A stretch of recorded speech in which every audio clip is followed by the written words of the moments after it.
Royal weddings create headlines all over the world. People love a wedding anyway, but they especially love it if the Queen and others are involved. You know that there's 2.5 billion people around the world tuned into it, watching it. Everyone's together, they're all like feeling part of something. It's brilliant, I love it. In the ultimate fairy tale. The way the wedding has been put together, it is theatre, it is drama.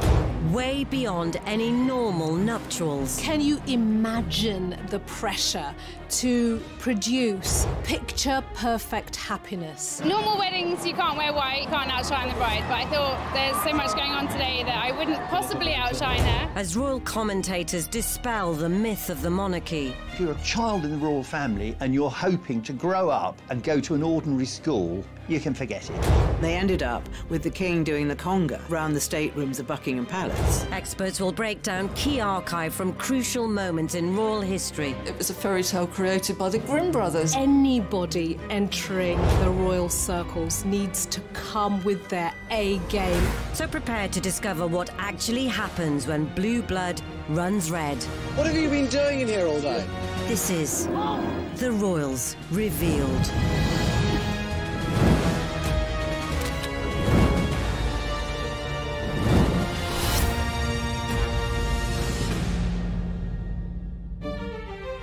In this episode, over the last century, 2 royal weddings have captured our imaginations above all others. Thousands jam the square before Buckingham Palace and the cry goes up, "We want Elizabeth." They've put a broad smile on the face of the nation.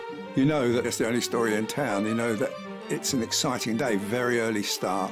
One of post-war pageantry, which redefined what was possible in austere times. I think they also had salmon to start with, and to finish with, they had actually cherries and ice cream. But it wasn't even fresh cherries, it was those glazed cherries. Princess Elizabeth, she actually saved up coupons during the course of the war to make this wedding dress. The other, a spectacle with no expense spared. We think that William and Kate's wedding cost around the region of £23 million. The flower budget alone was £800,000, so it was quite a costly affair.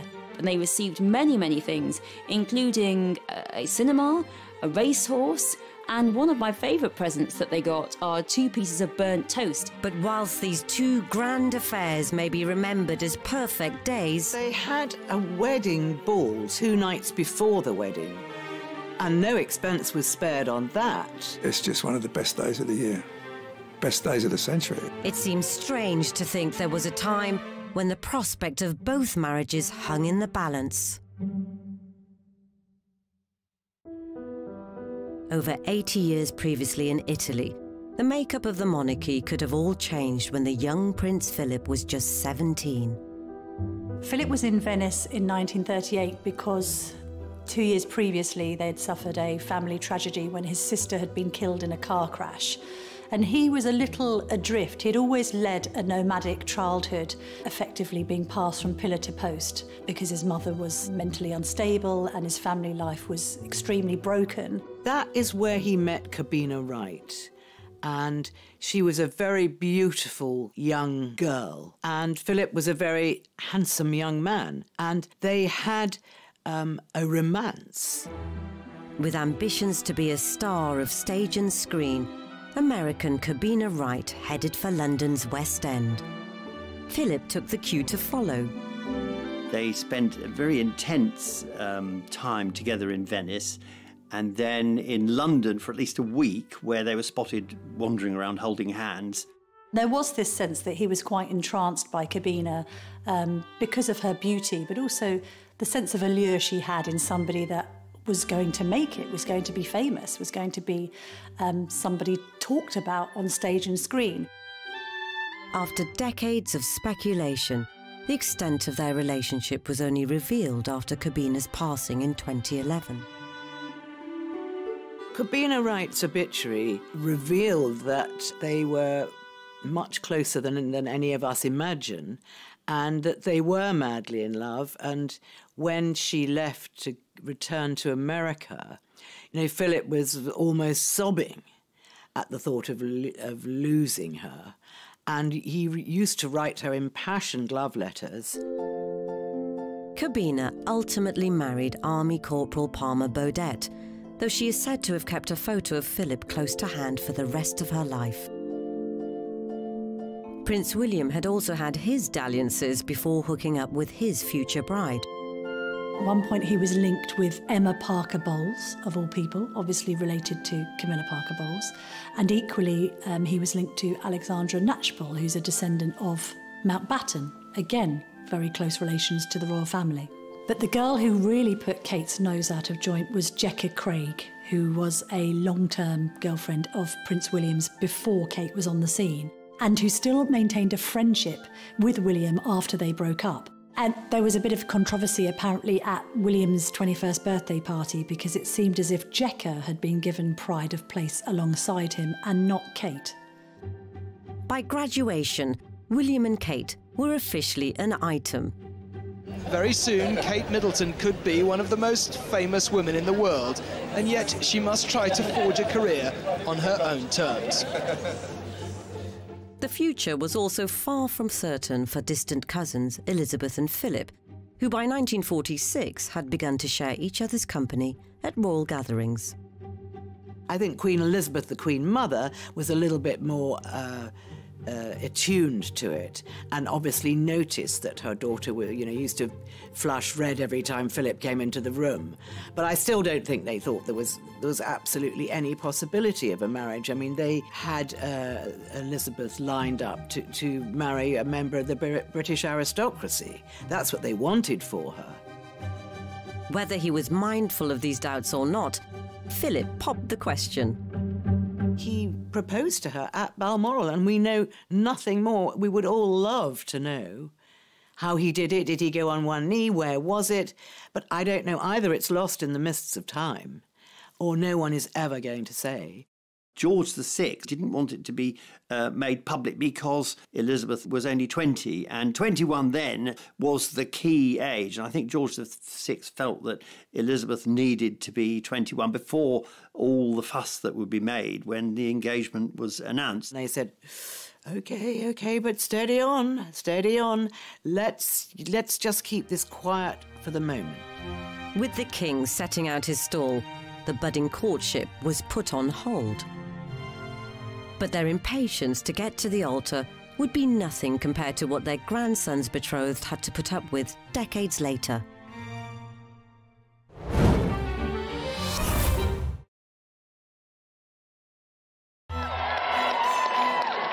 Royal weddings are one of the biggest events of the year.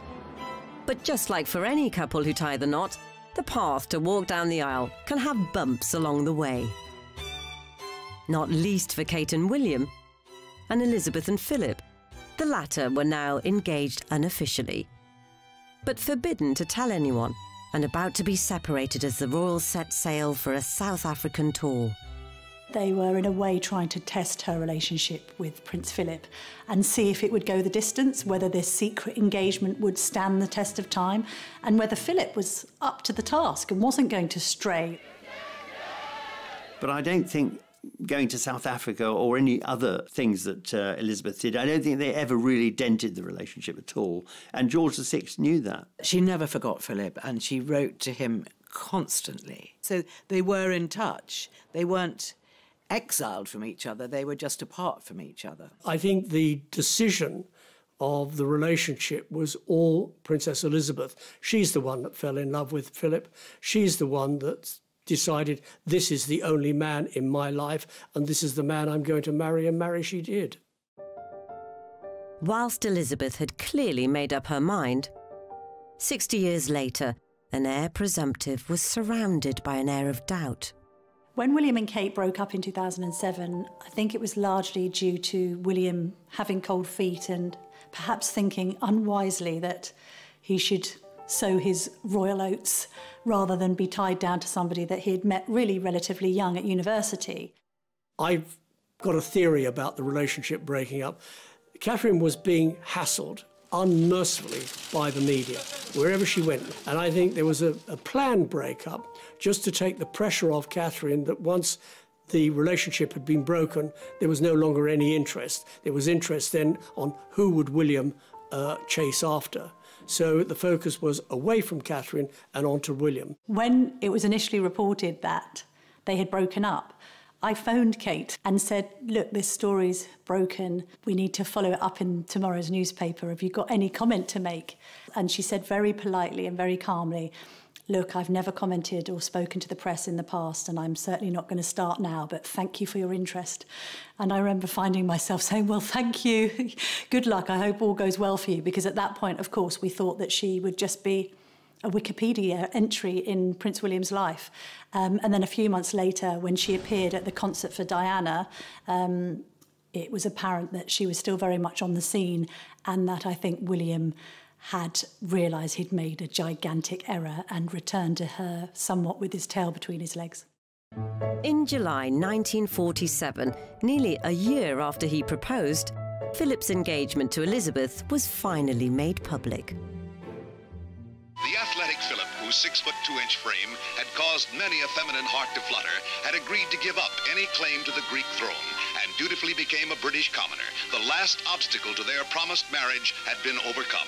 The heart of the world is thrilled by the prospect of one royal wedding with a genuine aura of romance.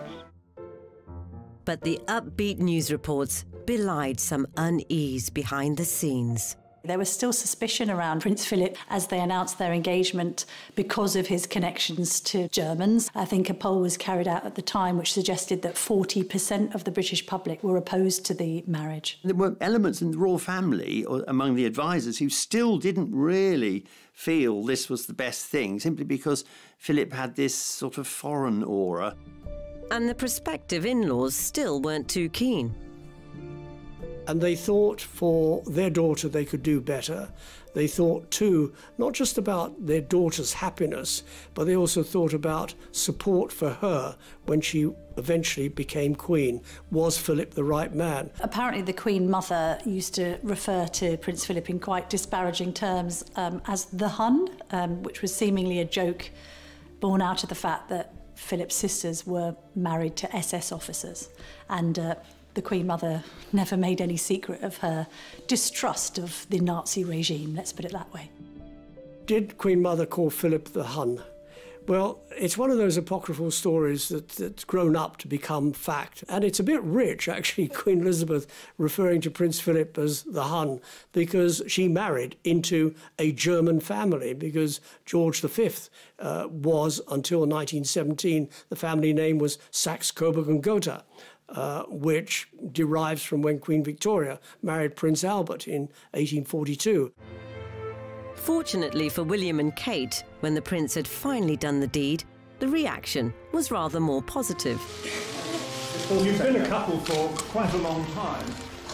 Prince William, why did it take you so long to propose? And Catherine, did you ever worry that he actually wasn't ever going to pop the question? Well, in answer to that, Tim, I don't remember how many years it's been. Forget from memory. I also didn't realise it was a race, otherwise I probably would have been a lot quicker. And unlike most other husbands-to-be, William hadn't needed to frequent some high-end jewellers to find a ring fit for his queen. When the couple announced their engagement, there was a press conference at St James's Palace, but before that, selected journalists were invited to just have a cup of tea with them.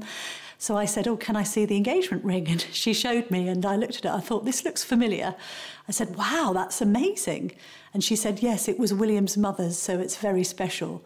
And I remember thinking, you're not kidding. Back in 1981, the ring reveal had caused quite a stir. At 3 o'clock, Prince Charles and Lady Diana appeared for the first time in public. And this was the first chance to see the ring of sapphires and diamonds. I think when it was purchased, the engagement ring cost £400,000, and I suppose now, considering its legacy and heritage, it's priceless.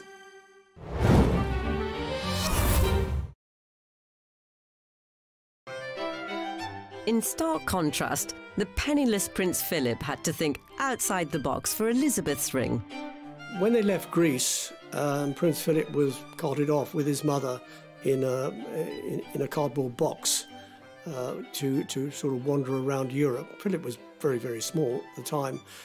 She did manage to sneak out a few bits of jewellery, one of which was a tiara, which she gave to Philip which Philip eventually broke up, and it went to make up the engagement ring. When he presented it to the princess, it was just a little big, but she was so excited she wanted to wear it anyway. And she said it didn't matter that it was a bit big. Obviously, it went back to be altered eventually, but she was so excited and she was thrilled to think that he designed it himself.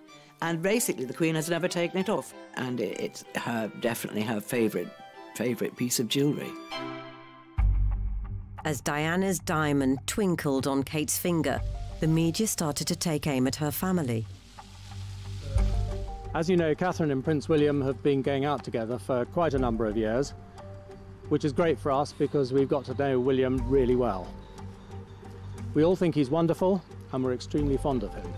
There was a lot of criticism as well that people forget of her seemingly being lazy, not really having a proper job, waiting around like a doormat to be proposed to. There's a sense that there wasn't much to her. There was also a great deal of criticism of her mother, Carol, having been an air hostess, and she was dubbed Doors to Manual in the press. Kate and her sister Pippa were referred to as wisteria sisters in that they were terribly fragrant and with a ferocious ability to climb. So there was this sense that, on one hand, the Middletons were these pushy and aspirational middle-class family desperate to break into the royal fold.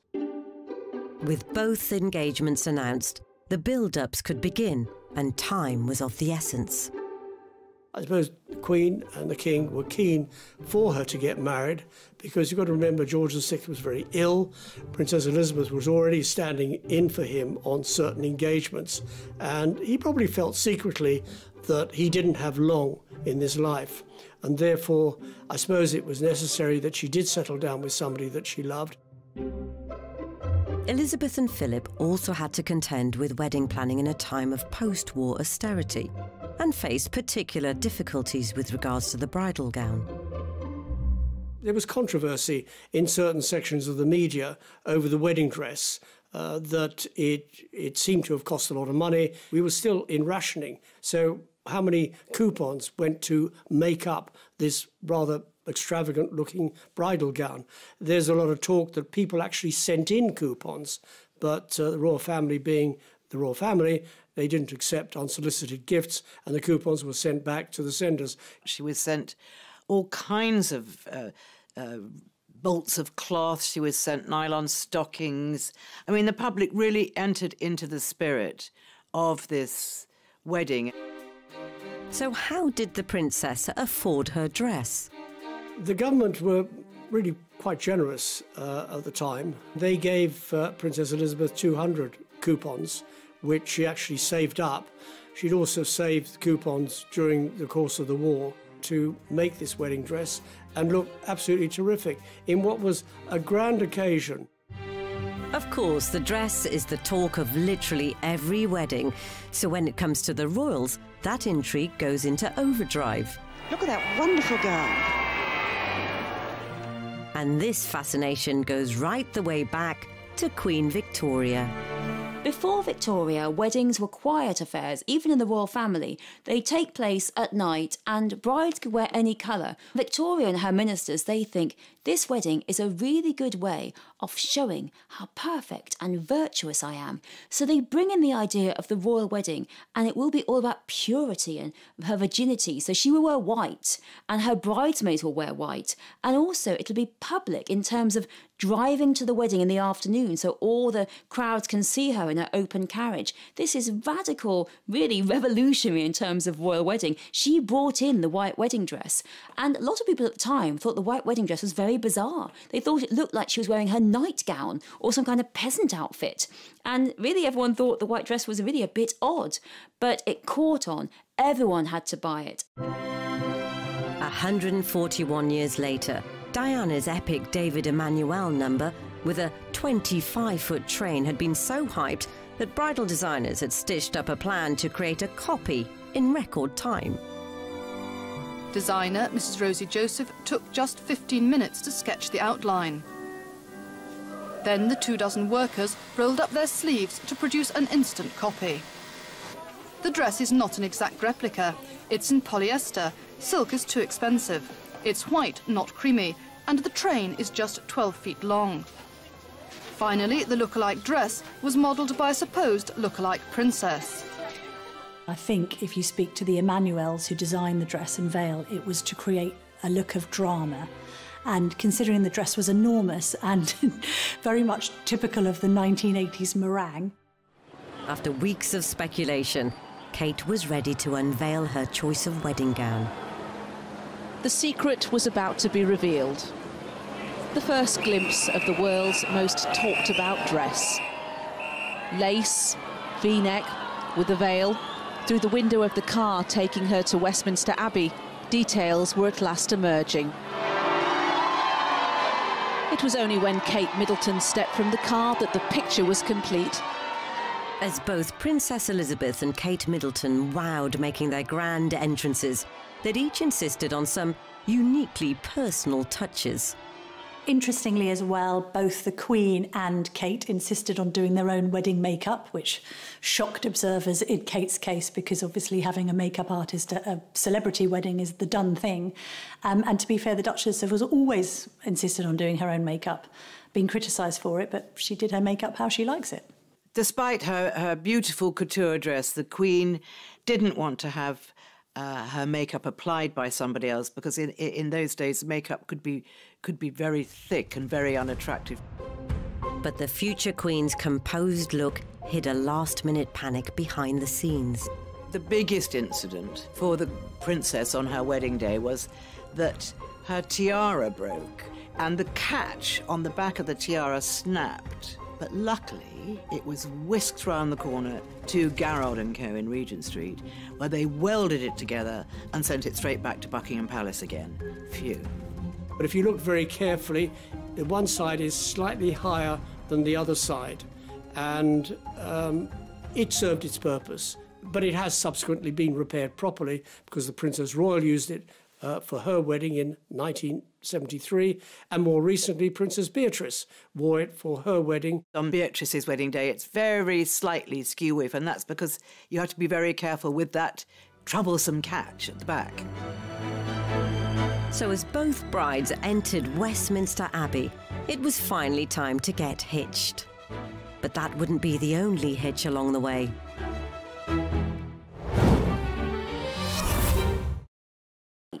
And her bridesmaids will wear white. And also it'll be public in terms of driving to the wedding in the afternoon so all the crowds can see her in her open carriage. This is...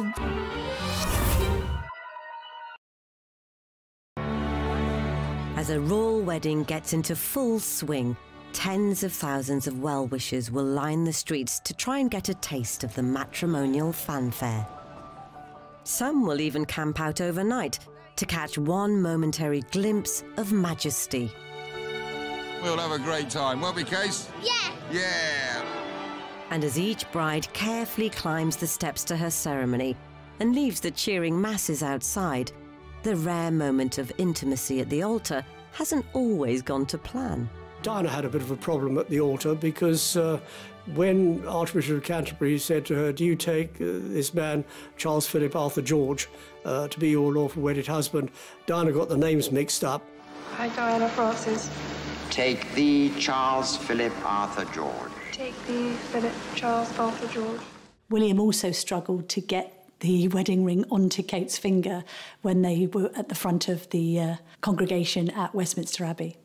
What's so interesting about, William struggling to get Kate's ring on or Diana getting Charles's names slightly the wrong way round is actually what makes them human, that we are all capable of succumbing to pressure, especially under such circumstances where the whole world is looking at what you're doing. As the crowds congratulated in force, it was action stations for the press pack, like veteran royal photographer Arthur Edwards. You know that it's the only story in town. You know that it's an exciting day, very early start, at least 5 o'clock start. Get through the crowds to where your position is. I had the right pass inside the forecourt of Buckingham Palace. And of course, they looked after us very well. We went there early, got there very early. They laid on a room for us with refreshments and armchairs and television so we could watch the whole of the wedding taking place at Westminster Abbey. And then, of course, when our turn to take up our positions came, it was easy, you know, we just went into position. The prime spot is one which will give the best vantage point of the balcony, a long-standing symbol of the link between monarchy and the masses. The balcony at Buckingham Palace is effectively where the window frame through which we see the royal family. Buckingham Palace was a focal point because the King and Queen were there. And as soon as the war ended, they made what's called the balcony appearance. So the British people associated the balcony with pomp and circumstance and happiness and celebration. That has always been the case, and especially for weddings. It's exciting, and look round and there's people, their noses pressed up to the railings of Buckingham Palace, and they're all excited and can't wait for the royals to come on the balcony, and you do some pictures of them, and that's the build-up, and then they come up on the balcony and they just roar. Here we go. Then you start firing pictures like crazy. The main picture I'm looking for is the kiss picture. I mean, you know that's going to be the page one picture. And historically, that's not always been the easiest shot to get. When Charles kissed Diana, it was a fleeting kiss, one kiss, bosh, and very, very quick. And many of the photographers there missed it. When Fergie gets on the balcony with Andrew, the crowd starts saying, kiss, kiss, kiss. And I remember Fergie holding her hands up to her ears and they were saying kiss. And he kissed her for so long. Again, the crowd roared its request. What's that, said the couple, as if they didn't know. Of course they did. And this was what the crowd was waiting for.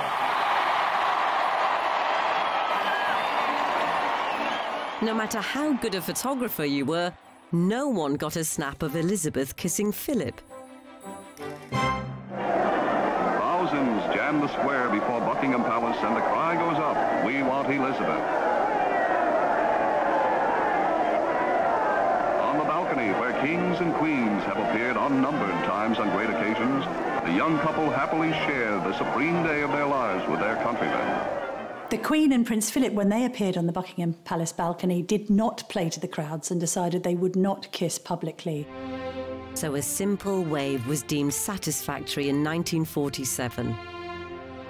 But in 2011, with Kate seemingly overwhelmed... Oh, wow, she says.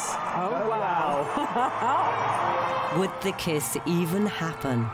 Full marks to her, because she pretended to look surprised when she came out on that balcony. She knows that there's always crowds filling the mall. The only thing that I would say in her mind, that she goes, oh wow, as though I didn't expect anybody to be here, which would have been a big fat lie, but I love it all the same. It may have also been prompted by the fact that she was a non-royal marrying into the royal family at a very high level, and that she may still have worried that there might be a little bit of disapproval about that. The stark difference between William and Kate is that William, from birth, was groomed in the soup of pomp and ceremony and royalty. Let's remember, when he was born, you know, Diana came down on the steps of the Lindo wing and almost held him up like, you know, Simba a la Lion King. He's had that from the get-go, whereas she hasn't. So that is the fundamental difference between them, that she needs longer to get groomed into that system. He's almost got it written into his DNA. I love the way he looks at her, looking at her response. And he's using a lot of suppressed facial expressions. He's using a suppressed smile. His eyes are crinkling. And I think what that's saying is, you know, look at the life that you're coming into, as though he's perhaps giving it to her as a gift rather than him giving her to them as a gift, which he absolutely did not want to do. He did not want another Diana situation. So, you know, take the love, but I'm not going to donate you to the public. I don't want that. I want to protect you. As Kate eased into the moment, William puckered up, and down below, Arthur was primed.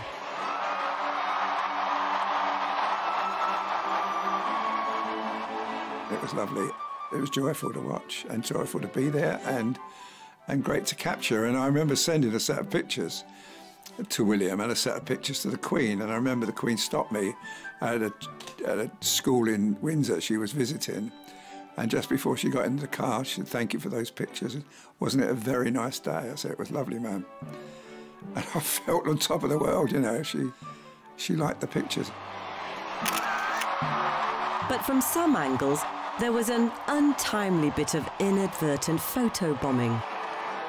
Some would say William and Kate's balcony kiss was spoilt by the sight of a little bridesmaid called Grace Van Cutsem covering her ears with her hands, seemingly completely horrified by the cheers ringing out outside. But then others look at that photograph and just say that it perfectly paints a picture of what weddings are actually like in reality, because there isn't a bride or groom out there that doesn't know that there can be an errant bridesmaid or page boy just about to ruin everything. If the balcony behaviour brought a touch of levity to Kate and William's snaps, Elizabeth and Philip had a much more serious dilemma to contend with in theirs. Following tradition set out by late Queen Elizabeth, the Queen Mother, the Queen left her bouquet at the Tomb of the Unknown Warrior in Westminster Abbey. So by the time she got back to Buckingham Palace, ready for the wedding photographs, there was no bouquet.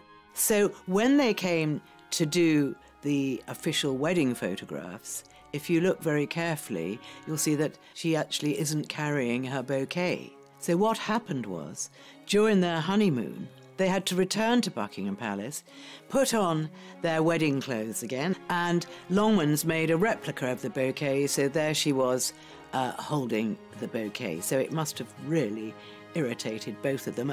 And to this day, nobody knows what's happened to the bouquet. But bouquet or not, did the photos hide something else that was missing when it came to Philip's demeanour? We suddenly had to see this alpha, dominant, very grown-up, much older male taking more of a back seat. Suddenly she emerged looking very womanly, looking like a queen, and absolutely absorbing all of the attention in a way that I don't think the two of them had experienced before. And he had to take more of a back seat. She threw him a lot of very loving glances, and this photograph particularly is one of them. But it was very much that royal thing of, oh yeah, you know, I'm the one with the power, I'm the one in control, and I will throw a loving and encouraging glance at you, but you are just not as important in the hierarchy as I am. Elsewhere in the palace, the wedding breakfast had been a further challenge at a time of austerity. There was rationing on everything, on clothes, petrol, food, sweets, you name it, there was rationing. So people found it very difficult and struggled in providing food. So the caterers had to get creative with their resources. There was always a huge amount of game that comes off the royal estates, and they certainly could have kept that, frozen that, and used it for the wedding. So they tried to use sort of homegrown produce. There was a little bit of controversy in serving partridge, which wasn't rationed, but then things that fly through the sky in the shooting season, that you blast them out of the sky and you serve it. You've got to do something with it. I think they also had salmon to start with, and to finish with, they had actually cherries and ice cream. But it wasn't even fresh cherries, it was those glazed cherries and ice cream. However, the budget banquet didn't extend to the cake. It was made by McVitie, who had the royal warrant, and it was 9 foot high, and it had 500 pounds of ingredients in weight in it. And they'd used something like 600 eggs. And it seemed the cake fit for a queen could also tickle her grandson's taste buds. The idea of them having fruitcake did seem a little bit outdated in the sense that normally these days people opt for some sort of sponge. Having said that, the good thing about fruitcake, of course, is that you can cut and keep it. And I think even since Queen and Prince Philip got married, there have been pieces of cake that have been auctioned decades later. Whilst all weddings need cakes relative in size to the number of guests, some other expenses raised eyebrows. We're told the couple want to strike a balance between an enjoyable day and the current economic situation. But any nod towards austerity is, of course, relative. After all, they've chosen to get married in an abbey capable of seating more than 2,000 guests. And those guests were duly seated in a £50,000 fairy tale forest using more than 4 tons of foliage. Add to that a £250,000 dress, thorough processional route rehearsals, and a legion of staff to keep the whole operation going. The final financial reckoning was jaw-dropping. We think that William and Kate's wedding cost around the region of £23 million. The flower budget alone was £800,000, so it was quite a costly affair. Exact figures for Elizabeth and Philip's wedding aren't available, but it's safe to say that to truly call it an austere occasion would be some way off the mark. Pageantry and splendor are revived for this day in austerity-ridden London, a day which the world shares with Britain. This is the moment for which the teeming millions have been waiting for months. And perhaps controversially, there had been a less well-known extravagance earlier that week. They had a wedding ball 2 nights before the wedding, which is a royal tradition that they have a grand wedding ball, and no expense was spared on that. They had, first growth wines and champagnes, and they had a fantastic band, and they really pushed the boat out, and they have 1,200 guests at Buckingham Palace. And they ended up with the king doing the conga, sort of round the staterooms of Buckingham Palace. So it was a very, very jolly affair. With their wedding days done, the 2 couples hoped to have a relaxing first few weeks as man and wife. But there was very little chance they'd get to enjoy their honeymoon period, as outside interference ensured the newlywed gloss soon wore off. 2 of the most significant, her diamond anniversary, the Queen decided to put on a special exhibition of wedding memorabilia to give the public a sense of what a royal wedding was like in 1947. The Queen has put on display just a handful of the 2,500 gifts sent from leaders and politicians from across the globe, including this porcelain dinner service from the President of the Chinese Republic. Well, not only was it going to be a splash of colour on the hard road, as Winston Churchill put it, but also the presents really were this first moment after the war in which there was this huge amount of munificence and the idea of royal weddings being a time for giant amount of gifts. Stunning pieces of jewellery were also presented to the couple from the world's elite, but it's perhaps the gifts from normal folk they appreciated most. They received many, many things, including a cinema, a racehorse, cans of pineapple, cans of rationed goods, there was cans of butter, and one of my favourite presents that they got are 2 pieces of burnt toast, because these 2 ladies listening to the radio, they heard that Elizabeth and Philip were going to get married on the radio, and they were so excited that they burnt their toast, and really bread was really quite sought after at that point, quite expensive. They burnt their toast and they sent it into the palace so Elizabeth and Philip could see it. Such was their appreciation.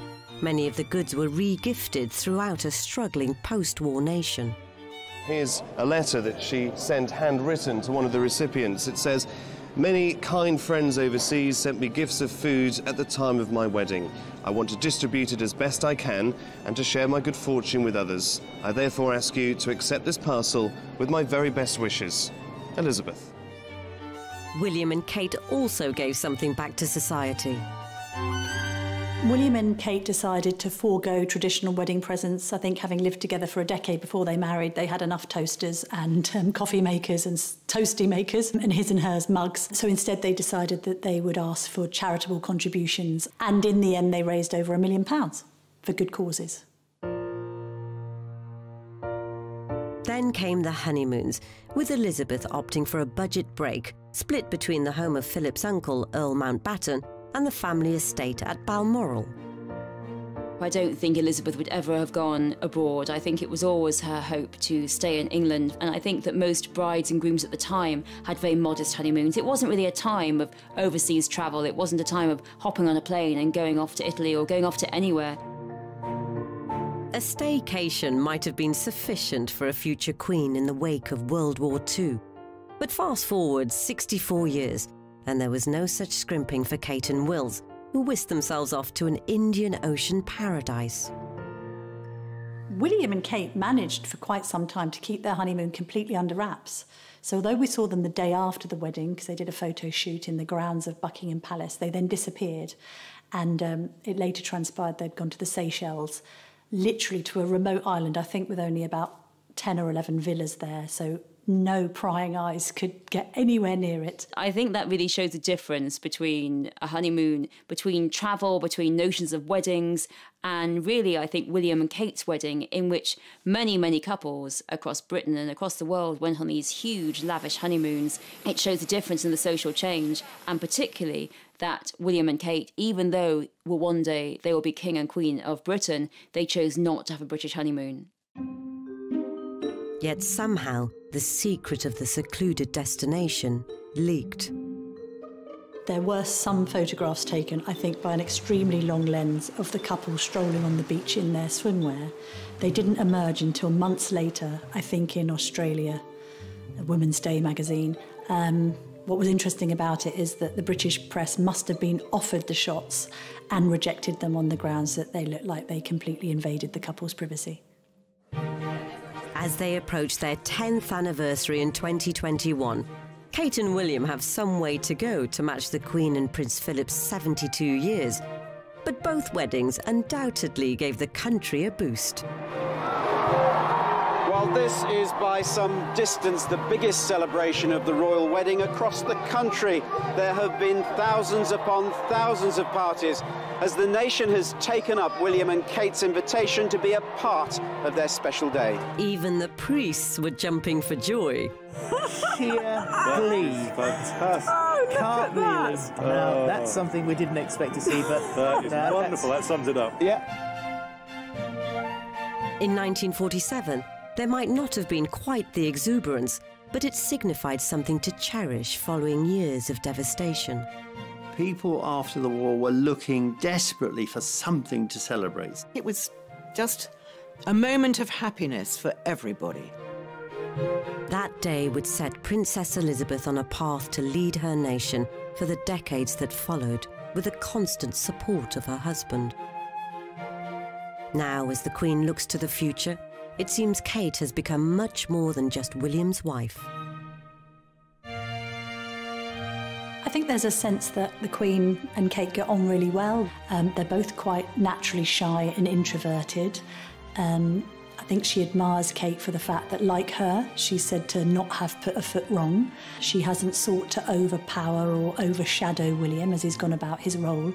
I think that they're viewed as quite an equal partnership in the royal family. The Queen views Kate as a very safe pair of hands and a very good consort to William. Will she make a good Queen? Well, she's making a very good Duchess of Cambridge, and if she carries on like this, she'll make a very good Queen. When I see William and Catherine now, I mean, I know that for the next 100 years, it's going to be great. So if William and Kate are in for the long haul, his grandparents provide the perfect blueprint to follow as they try to balance being married to each other and bound to a life of duty.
A family tragedy when his sister had been killed in a car crash.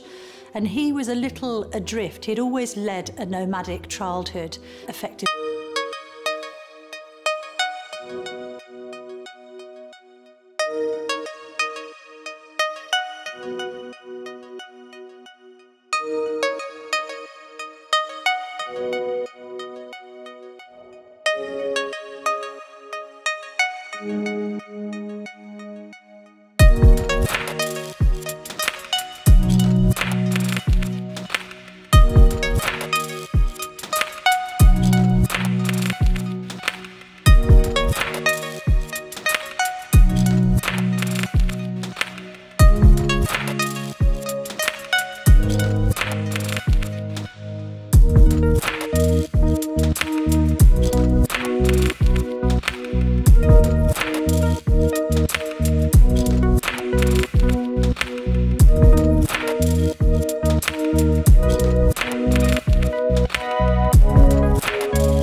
Close relations to the royal family.